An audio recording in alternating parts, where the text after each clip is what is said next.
الرحمن الرحیم۔ السلام علیکم ناظرین محترم، ہم اپنی آج کی ویڈیو میں آپ کو حضرت محمد مصطفیٰ صلی اللہ علیہ وآلہ وسلم کی سخاوت و ایثار کے بارے میں بتائیں گے۔ حضرت انس رضی اللہ عنہ فرماتے ہیں کہ نبی کریم صلی اللہ علیہ وآلہ وسلم سے جو کچھ مانگا جاتا آپ صلی اللہ علیہ وآلہ وسلم عطا فرماتی تھی۔ ایک بار ایک شخص حاضر ہوا اور سوال کیا تو آپ صلی اللہ علیہ وآلہ وسلم نے اسے صدقے کے مال میں سے اتنی بکریاں دینے کو حکم فرمایا کہ 2 پہاڑوں کے درمیان کو بھر دیتی۔ وہ اپنی قوم کی طرف لوٹا اور کہنے لگا کہ اے میری قوم، اسلام لے آؤ، بے شک محمد رسول اللہ صلی اللہ علیہ وآلہ وسلم اس قدر عطا فرماتے ہیں کہ محتاجی کا خوف نہیں رہتا۔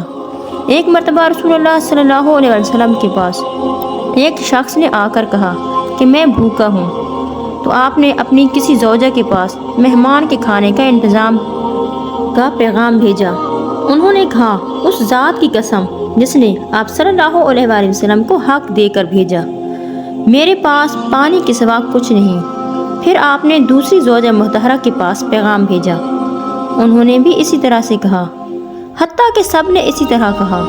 آپ صلی اللہ علیہ وآلہ وسلم نے صحابہ کرام سے فرمایا، آج رات کو کون شخص اس کو مہمان بنائے گا؟ انصار میں سے ایک شخص نے کہا، یا رسول اللہ، میں اس کی ضیافت کروں گا۔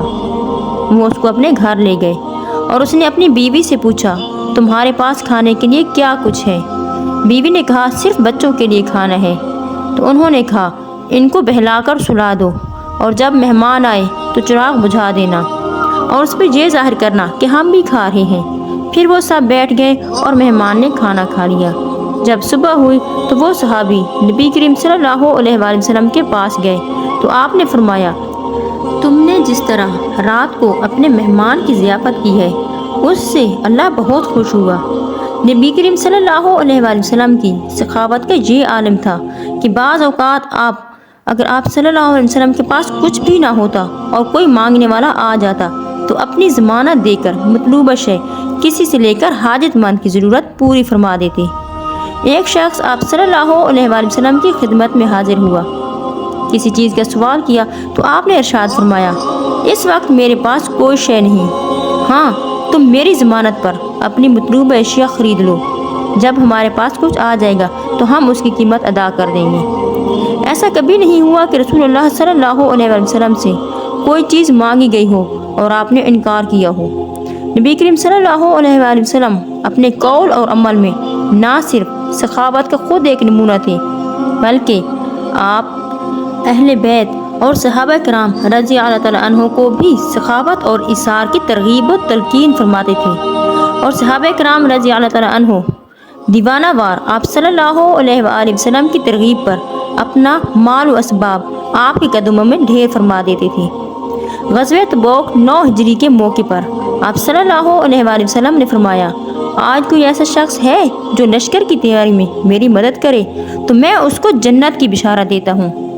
حضرت ابو بکر صدیق رضی اللہ تعالیٰ عنہ نے اپنا سارا مال و اسباب آپ کی برگاہ میں نچھاور کر دیا۔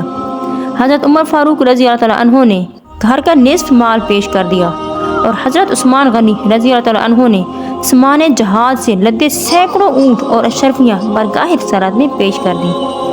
اہل بیت اطہار سخاوت اور ایثار و قربانی کا پیکر تھے۔ ایک بار سیدہ فاطمہ زہرا رضی اللہ تعالیٰ عنہ اور حضرت علی رضی اللہ تعالیٰ عنہ روزے سے تھے کہ افطار کے وقت سائل نے دستک دی کہ وہ بھوکا ہے، تو سب کچھ اس کو عطا کر دیا اور خود پانی سے روزہ افطار کر کے اللہ تعالیٰ کا شکر ادا کیا۔ اللہ تعالیٰ نے ایثار کرنے والے لوگوں کو کامیاب قرار دیتے ہوئے سورہ حشر میں ارشاد فرمایا، اور وہ اپنے آپ پر انہیں ترجیح دیتے ہیں اگرچہ خود انہیں شدید حاجت ہو۔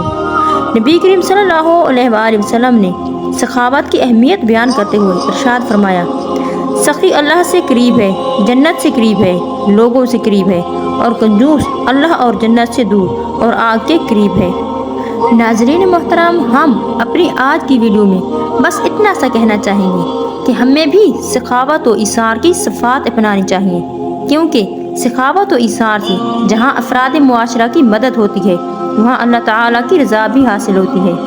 سخاوت انسانی دل سے مال و دولت کی لامحدود محبت اور لالچ کو ختم کر دیتی ہے، جس کے بعد انسان کو اطمینان قلب جیسی نعمت نصیب ہوتی ہے۔ سخاوت سے بلائیں ٹل جاتی ہیں اور ایمان کامل نصیب ہوتا ہے۔